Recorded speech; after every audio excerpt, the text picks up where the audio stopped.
welcome back. Wow, things are really getting awkward for young Billy. He's now getting framed and stitched up pretty much, well, we think, by Wisniewski.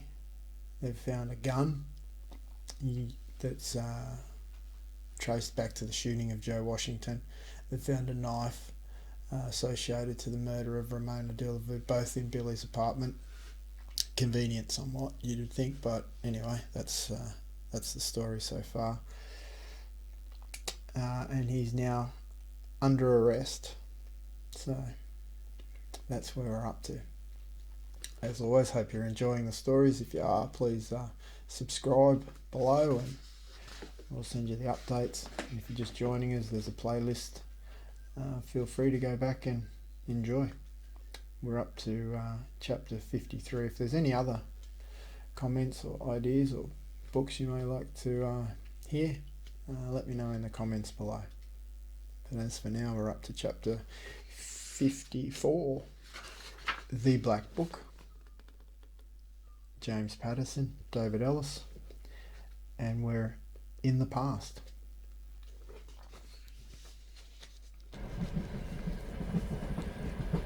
I walked out of Ramona Delavu's house, now a crime scene, now the site of a brutal, tortured murder.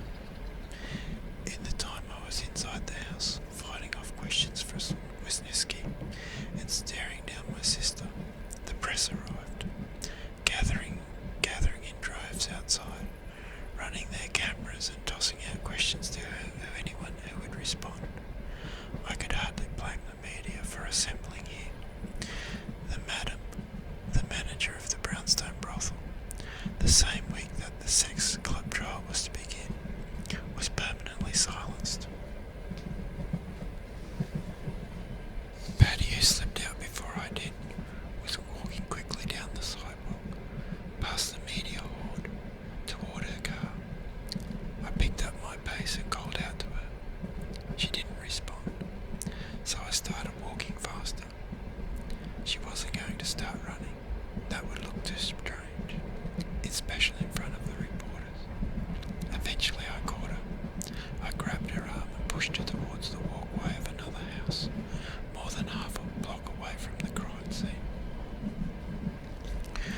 She looked at me, her eyes wide and intense, her mouth opening slowly, air slithering out of her mouth like smoke. Looks like the woman with the little black book is out of the picture now, she said to me, a hint of accusation. Yeah, it sure does. You have something to say to me, Paddy? Her eyes narrowed, her jaw tight. You were looking pretty messed up when I saw you last night, she said, drunk and upset, crying in your daughter's room. You're not a crier, Billy. And just why were you there, I asked. Why did you come to my house last night? What, just in the neighbourhood? She nodded her head, not saying yes, just taking in what I'd said, thinking about it. You should be glad I did, she said. Why's that? Because I'm your alibi, she said. I could say you were at home last night, that you didn't kill Ramona Delavu. I stepped back from her. What? People are going to think that, she said. Don't be naive, Billy. Everyone's on your case about the little black book, and suddenly, the person who kept that book is dead. I say the way Wisniewski was looking at you in there, he thinks you killed her. I felt heat throughout my body. So you're my alibi, I asked. She nodded. Damn straight I am.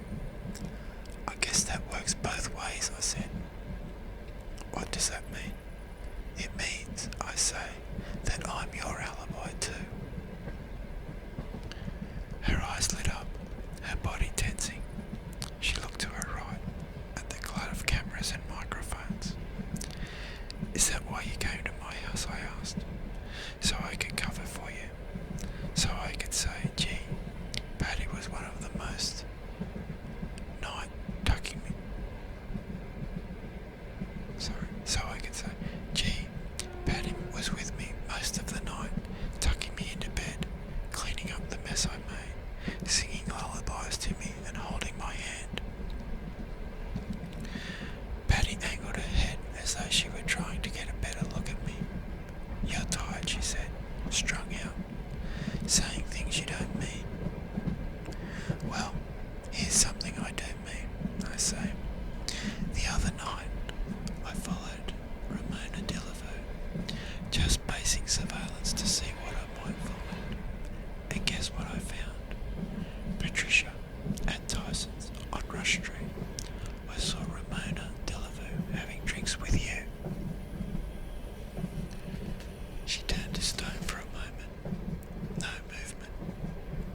dripping from her mouth, her cheeks the colour of cotton candy.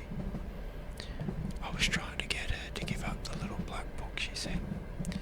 Trying to help you. Is that a crime? No, I answered. That's not a crime. Did anyone else see me with her, she asked. Just me.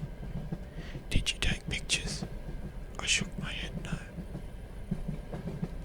Patty lunged towards me, grabbed both of my arms. Tell me the truth.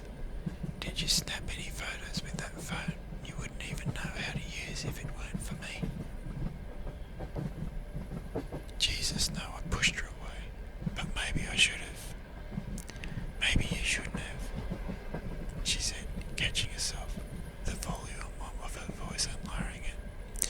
Maybe it's time you start figuring out who's on your side and who isn't.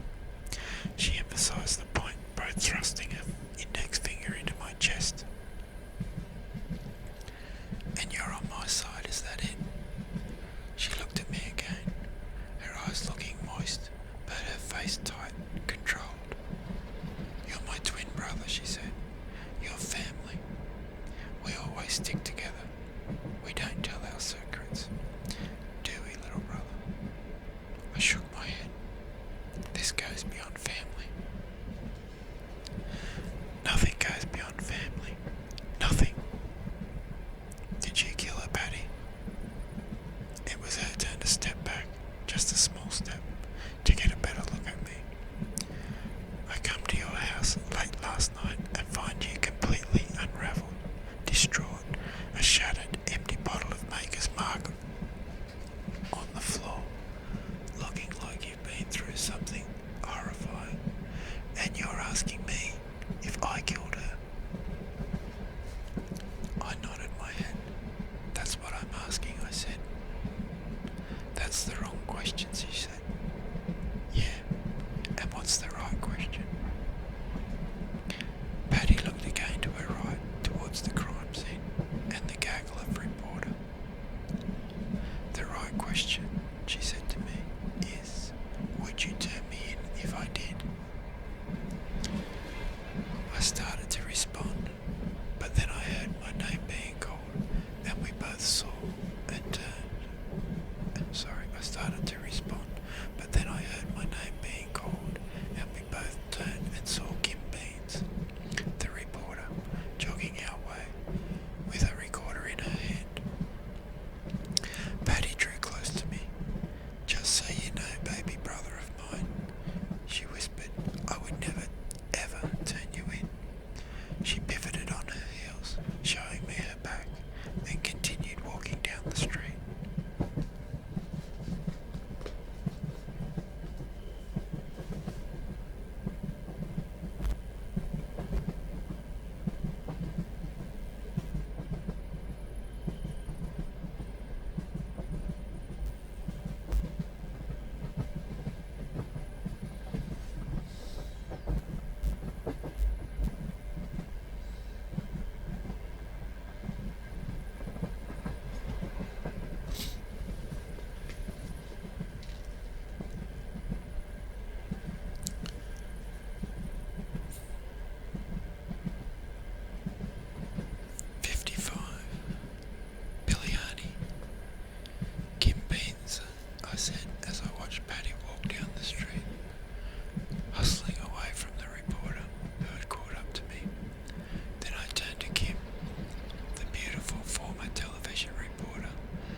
So she said, Ramona Delavu, any comment? She held out a small recorder. Background only, I said. Oh, come on, handsome. Something on the record. This is huge. The trial of the decade is this week, and one of your star witnesses was just murdered. I'm hearing she was tortured. I looked at her. Background only, I said.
had spoiled the party.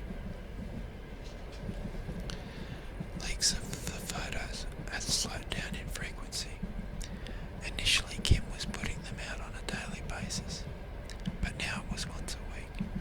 Every week, on the day Kim's column appeared, people all around Chicago and the country eagerly went online and clicked on Chicago PC to see the latest VIP who was walking up the steps of the infamous brownstone brothel.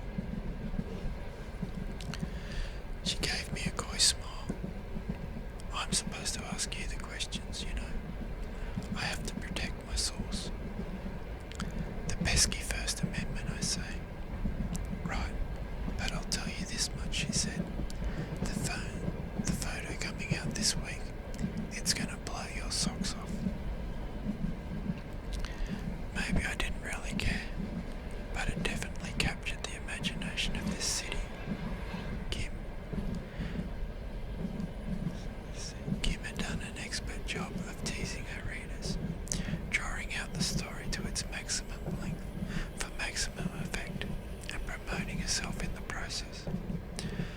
So Billy, what does this do to your case, with Ramona dead? I shrugged. She wasn't going to testify anyway. She hadn't said a damn word to us. She lawyered up and hadn't opened her mouth. Another one of those pesky amendments, the fifth. Kim frowned as though she didn't believe me, as though I were holding back.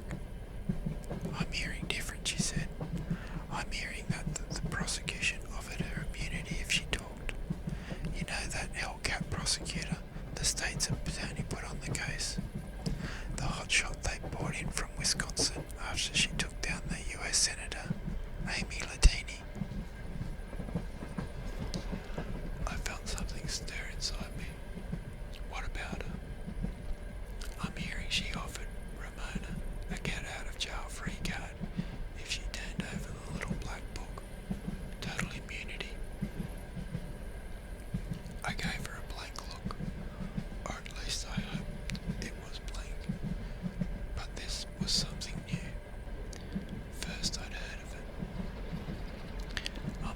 I'm hearing this whole thing, this whole case, is really just about the little black book, Kim went on.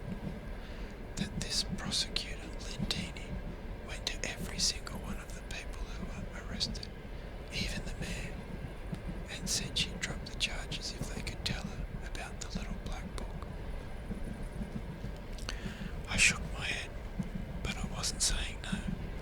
It just didn't make sense. But then, it did. After I arrested everyone that night at the brownstone, all that Lentini wanted to know was the whereabouts of that little black book. Even the mayor, I asked. She offered the mayor immunity. Kim nodded. My sources say that the prosecutor, Lentini, told the mayor that if he could get her across to the little black book, and if he would agree to resign from office, she'd drop the charges. I ran my hand over my mouth but didn't speak. You didn't know, said Kim. A conclusion, not a question. You're the main witness in the case, and you didn't know. No, I didn't, and it burned in my chest. I could understand why Amy might consider the little black book important, but more important than prosecuting the people caught in the brothel. What? She hadn't caught big enough fish. The mayor and the archbishop weren't big enough heads to mount on her wall. Who could possibly be bigger? I started walking away from Kim to give myself some space to work through this. I wasn't sure what bothered me the more. That Amy never shared this information with me, or that I cared so much that she didn't.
and I'd never heard a single utterance about political ambition or any talk of plea deals. Maybe I tried to tell myself it was none of my business. She didn't mention it because I didn't need to know. But it burned all the same.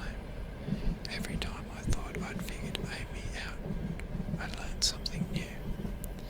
And if she was willing to keep this information from me, what else had she kept from me?